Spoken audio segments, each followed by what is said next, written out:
Magandang umaga po sa ating lahat, mga kapatid. Magandang umaga po, Father Vic. Unang araw ng panibagong buwan, unang Sabado ng buwan ng Hunyo, araw na tinatalagan natin sa ating mahal na Birhen ng Fatima.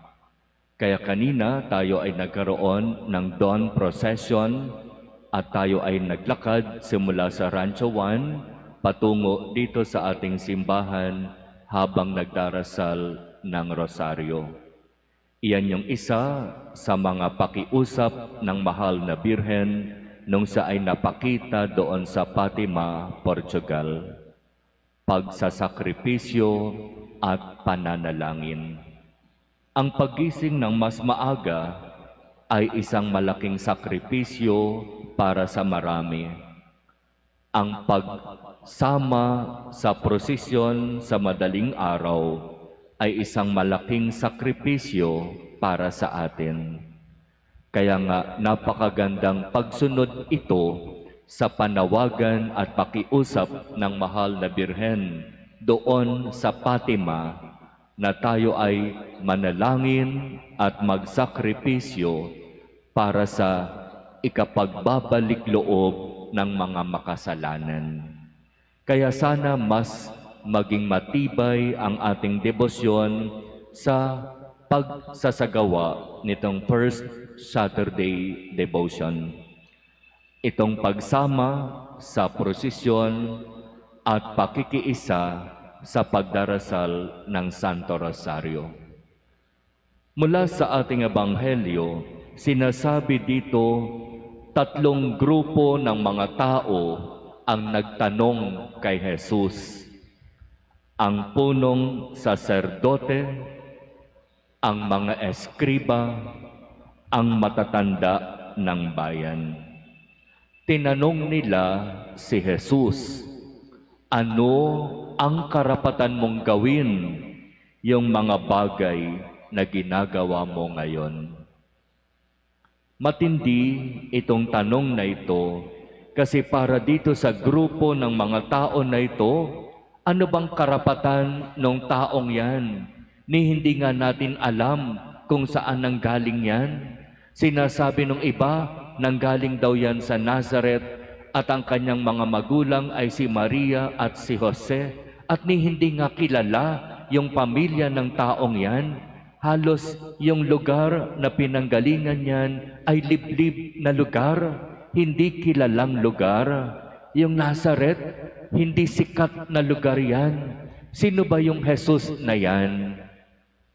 Kaya tinanong siya nitong mga tao na ito, ano ang karapatan mong gawin yung mga bagay na ginagawa mo ngayon? Alam ni Jesus ang kanyang ginagawa. Alam ni Jesus ang kanyang sasabihin.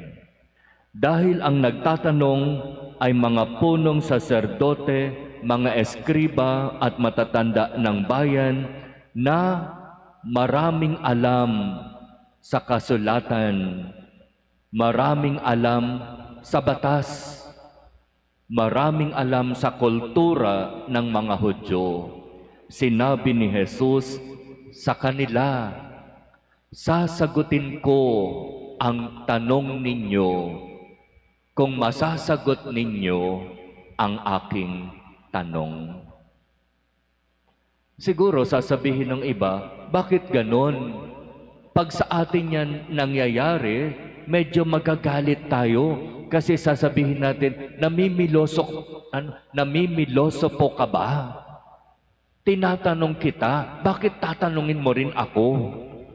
Pero alam nitong mga punong saserdote, mga eskriba at matatanda ng bayan, itong sinasabing ito ni Jesus, ito ay isang pamamaraan sa mga nakakaalam sa batas na para patunayan mo talagang may alam ka.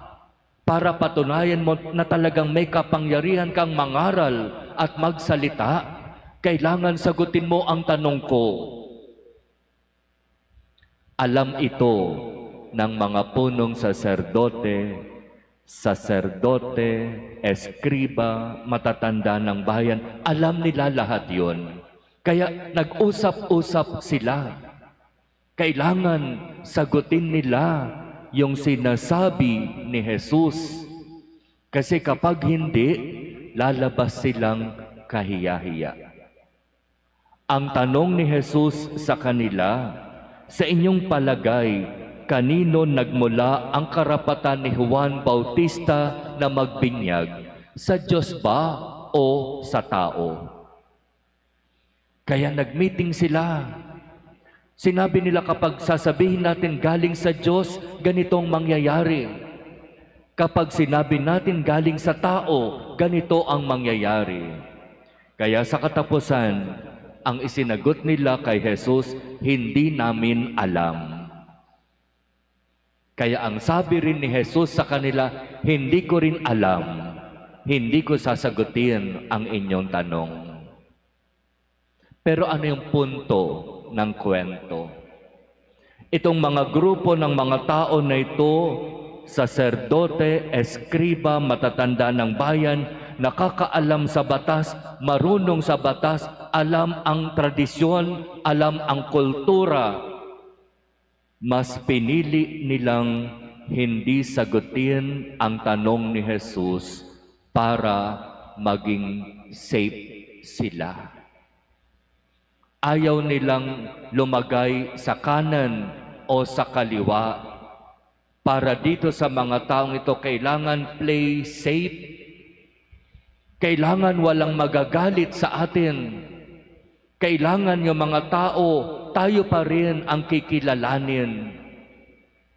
Pero para kay Jesus, hindi pwedeng nasa kanan ka ngayon, mamaya nasa kaliwa. Kailangan mong gumawa ng stand. Kailangan mong manindigan. Ano ba talaga? Kanino ba talaga nagmula ang kapangyarihan ni Juan na magbinyag? Sa Diyos. E di sa Diyos. Sa tao? E di sa tao. Hindi pwedeng hindi ko alam. Kaya magandang pagnilayan itong bahaging ito ng ating ebanghelyo sa unang araw ng panibagong buwan. Sa buhay natin, kapag may mga pagkakataon kailangang magdesisyon, kapag may mga pagkakataon kailangan pumili, kapag may mga pagkakataon kailangang manindigan, talaga bang tayo'y nagsasalita at naninindigan sa kung ano ang pinapaniwalaan nating tama at naaayon sa kautusan ng Diyos? Hindi pwedeng hindi ko alam. Hindi pwedeng bahala sila dyan. Bahagi tayo ng pamilya ng Diyos, kaya kailangan nating lumagay sa kung saan tayo dapat nandoroon. At ang dapat magiging basihan ng ating desisyon ay ang kung ano ang nakasaad sa salita ng Diyos. Kaya sa totoo, itong ebanghelyong ito ay naging daan para makilala kung sino itong mga tao na ito. Mga punong saserdote, mga eskriba, matatanda ng bayan. Marami silang alam sa kautusan, sa batas ni Moises, sa tradisyon, sa kultura, pero sa katotohanan, iniingatan nila ang kanilang pangalan, ang kanilang reputasyon, ang kanilang dangal.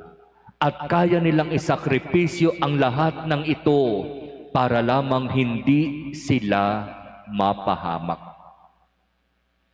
Ibang-iba kay Jesus. Si Jesus, kapag kailangan magsalita ng katotohanan ayon sa kung ano ang kalooban ng Ama, kahit na sino ang nandiyan sa kanyang harap, magsasalita at magsasabi ng katotohanan. Kaya nga, itong mga tao na ito, itong mga may alam sa batas na ito, galit sila lahat kay Jesus. Kasi sinasabi ni Jesus ang totoo. Kaya nga ang tanong nila, ano ang karapatan mong gawin? Ano ang karapatan mong sabihin? Yung mga sinasabi't ginagawa mo. Galit sila kay Jesus. Kasi sinasabi ni Jesus ang totoo kahit na sino ang nariyan. At ganoon din sana tayo. Huwag tayong play safe. Huwag tayong masyadong nagpapahalaga sa sarili. Baka kung ano ang sabihin sa akin. Baka kung ano ang gawin sa akin. Mas maganda pang tumahimik na lang. Mas maganda pang magsawalang kibo na lang. Mas maganda pang huwag na lamang makisali sa usapan. Gawain ng mga punong saserdote, ng mga eskriba, at ng matatanda ng bayan. Pero tayo'y tinawag hindi para maging katulad nila. Tinawag tayo para maging katulad ni Jesus.